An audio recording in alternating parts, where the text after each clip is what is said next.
guys, my name is Chris and apparently I'm a famous snorer, so I'm trying anti-snoring devices. So let's follow instructions.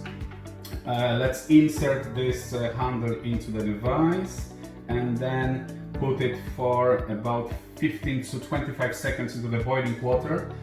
21 seconds. Let's shake off the excess of hot water. Let's make sure it's not hot enough for a bite. Let's give it a go.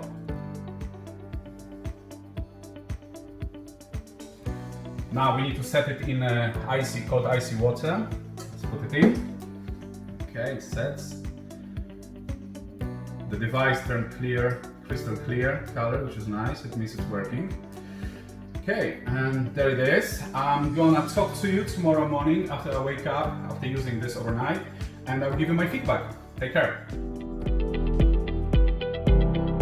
Good morning, guys. It's Chris again. As you can see, I just woke up. I want to tell you how it went with the anti-snoring device.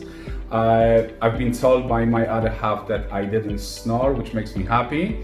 I didn't snore first time in months, so it's definitely 5-star to MyLastSnore, and I will be happy using it again.